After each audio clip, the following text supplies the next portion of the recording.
We're here with Rebecca Alty. She's a two-term Yellowknife City Councillor, and she's running for mayor. Thank you for having me. How's it going, Rebecca? Maybe just tell us why you're running for mayor and what you think you have to offer in that position. Yeah, for sure. So I've been on city council now for 2 terms, so 6 years, and I've really enjoyed it. And this is an opportunity now to do it full time. And in my work experience, I'm the manager of community relations with Divik, so I really enjoy engaging with the community and helping shape Yellowknife to be the best it can be. Right. What do you think of the main issues, and how do you think you would tackle them?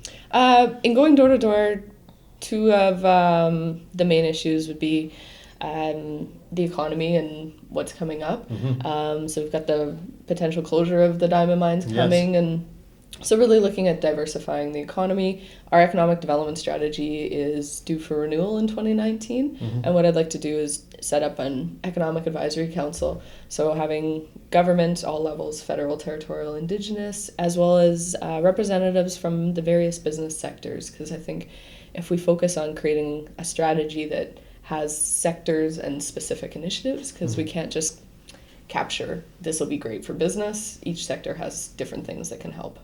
Right. What do you think about, I mean, there's been some talk about and some controversy lately dealing with the city's MED department. How do you think you would address that as mayor?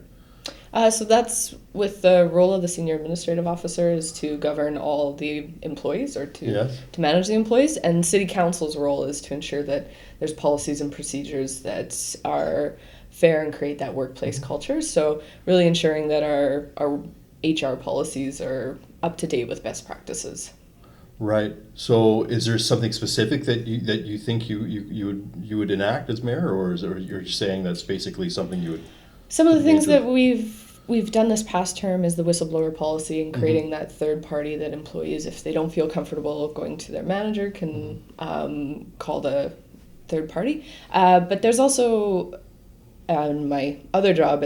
We do twice a year employee surveys, and then as a senior management team we get together and we create actions and we track on it. So the city, I know, has done 1 employee survey and then created a committee to advance some initiatives, and I think that's great because we hear from the employees and then they're also part of the solution. So I think that'll be important going forward. Okay. You mentioned in your election platform on your website that one area you're looking at would be downtown revitalization. Maybe just to sort of expand on some of your ideas there. Yeah. So we recently had a report come forward about some initiatives that could help encourage development downtown. And so I do want to pursue those. We have had development incentives for a while, but we haven't had a great uptake. So to go out and work with the developers to find out, what would work better.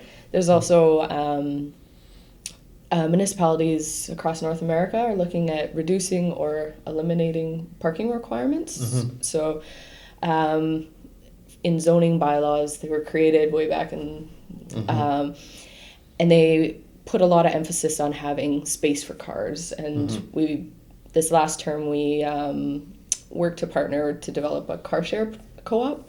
So there's those opportunities with car shares that not every single person in an apartment needs a parking spot. So there's a lot of different policies and bylaws that we can look at to improve the development downtown. Okay.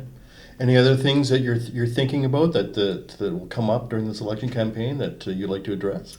One of the things is creating a services inventory, so everything the city does, and then creating a standard for those so that when residents come to City Hall, they can know what to expect for turnaround on, say, a business permit or swimming lessons, and as council setting what our community priorities are. So is that as a community, we want to ensure that no kids are on the waiting list. If that's the case, then when 10 kids are on the waiting list, we've got to do some problem solving, figuring out how we can work to achieve our standards. So. Right. Well, I'd like to thank you for coming in and then talking to us, Rebecca, and good luck on the election campaign. Thanks, Mike. Take care. Thank you.